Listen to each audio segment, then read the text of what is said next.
ចំណូលក្នុងមួយខែប៉ុន្មានគឺมันសំខាន់នោះទេរបៀបនៃការចាយទៅវិញទេដែលអាចជួយអ្នកបានប្រសិនបើអ្នកមានចំណូលច្រើនមានទ្រព្យសម្បត្តិច្រើនប៉ុន្តែការចំណាយច្រើនជាងចំណូលនោះអ្វីក៏គង់តែជួបការលំបាកតើអ្នកធ្លាប់ទេនៅពេលដែលអង្គុយនៅតុបាយមើលមុខគ្នាប្រកបដោយភាពឈឺចាប់នៅពេលដែលសម្ពាធបំណុលនិងតម្រូវការរបស់កូនមានការកើនឡើងប៉ុន្តែយើងគ្មានប្រាក់នៅក្នុងការចំណាយដូច្នេះយើងនឹងយល់ថាលុយមិនមែនគ្រាន់តែជាក្រដាស់នោះទេ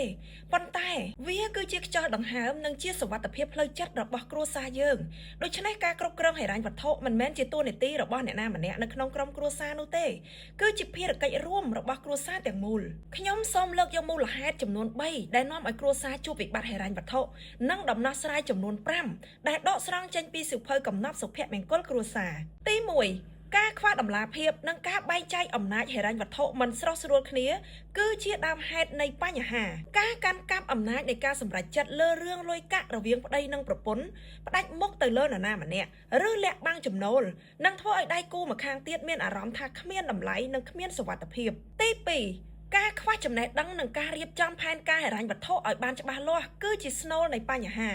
ប្រសិនបើក្នុងគ្រួសារចាយវាយតាមអារម្មណ៍ភ្លាមដោយគ្មានផែនការច្បាស់លាស់នោះគ្រួសារនឹងដើរដល់ផ្លូវជួបគ្រោះអាសន្នទី3ការបណ្ដោយខ្លួនឲ្យធ្លាក់ទៅក្នុងរង្វង់នៃការប្រៀបធៀបនិងសម្ភារៈនិយមគឺជាគ្រោះថ្នាក់បំផុតសម្រាប់សុភមង្គលគ្រួសារការចំណាយលើសពីលទ្ធភាពដែលមានដើម្បីបំពេញមុខមាត់នៅក្នុងសង្គមឃើញគេមានឡានទំនើបចង់បានឡានទំនើបដែរក៏បង្កើតជាបំណុលឡើងចាប់ផ្ដើមមានចំនួនប្តីប្រពន្ធនៅក្នុងក្រុមគ្រួសារហើយវាគឺជាថ្នាំពុលដែលបំផ្លាញភាពស្និទ្ធស្នាលនៅក្នុងក្រុមគ្រួសារកុំថាឡើយចំណាយលើសពីចំណូលចំណាយស្មើចំណូលក៏នាំឲ្យមានគ្រោះថ្នាក់ដែរដើម្បីដោះស្រាយបញ្ហាខាងលើនិងនាំគ្រួសារទៅរកភាពរុងរឿងខ្ញុំសូមជូនគន្លឹះយុទ្ធសាស្ត្រចំនួន5សម្រាប់ពិចារណាអនុវត្តទី1សហការចែករំលែកអំណាចនៃការសម្រេចចិត្តដោយតម្លាភាពនិងមានការឯកភាពគ្នាប្តីប្រពន្ធត្រូវចាត់ទុកលុយកាក់នៅក្នុងផ្ទះគឺជាលុយរបស់ក្រុមគ្រួសារទាំងមូលរាល់ការសម្រេចចិត្តរាល់ការចំណាយត្រូវតែបើកចំហនិងពិភាក្សាគ្នាឲ្យបានច្បាស់លាស់ទី2បណ្ដុះបណ្ដាលចំណេះដឹងហិរញ្ញវត្ថុប្តីប្រពន្ធត្រូវរួមគ្នាអភិវឌ្ឍចំណេះដឹងហិរញ្ញវត្ថុនៅក្នុងគ្រួសារតាមរយៈការរៀនសូត្រពីបទពិសោធន៍ជាក់ស្ដែងការអានសៀវភៅនិងការបង្រៀនកូនឲ្យចេះសន្សំសំចៃលុយកាក់ដើម្បីឲ្យគ្រួសាររុងរឿងជៀសផុតពីគ្រោះមហន្តរាយក្នុងគ្រួសារទី3បង្កើតកញ្ចប់សង្គ្រោះបន្ទាន់និងការគ្រប់គ្រងបំណុលវៃឆ្លាតប្តីប្រពន្ធត្រូវរួមគ្នាសន្សំប្រាក់ដើម្បីទុកបម្រុងនៅពេលដែលមានគ្រោះអាសន្នក្នុងរយៈពេល3ទៅ6ខែបើសិនជាគ្រួសារជួបបញ្ហាអ្វីក៏ដោយសេដ្ឋកិច្ចគ្រួសារនៅតែអាចទ្រទ្រង់បានទី4ប្រើលុយឲ្យបម្រើយើងកុំឲ្យលុយប្រើយើងខ្លាំងពេក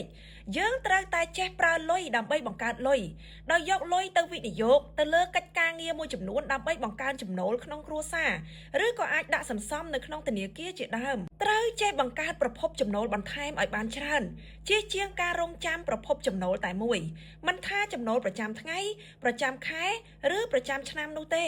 ទី5ប្តីប្រពន្ធដាច់ខាតត្រូវតែចេះសន្សំលុយទុកទោះបីចំណូលតិចឬច្រើនក៏យើងអាចសន្សំបានដែរសន្សំមួយថ្ងៃតែ500រៀល1000រៀលក៏ចាត់ទុកថាជាការសន្សំដែរយើងត្រូវកាត់បន្ថយឲ្យអស់នៅចំណាយដែលមិនចាំបាច់បើយើងមានចំណូលប៉ុណ្ណាយើងត្រូវរៀបចំផែនការចំណាយឲ្យស្របជាមួយនឹងចំណូលរបស់យើងនោះសេដ្ឋកិច្ចគ្រួសាររបស់យើងក៏មិនជួបបញ្ហាដុនដាបនោះដែរបើទោះជាថ្ងៃនេះយើងជួបបញ្ហាលំបាកខ្វះខាតឬមានបញ្ហាបំណុលយ៉ាងណាក៏ដោយប្តីប្រពន្ធត្រូវតែចាប់ដៃគ្នាសហការគ្នាប្រកបដោយតម្លាភាពដើម្បីដោះស្រាយបញ្ហាជាជំហាននាំគ្រួសារឆ្ពោះទៅរកភាពរុងរឿង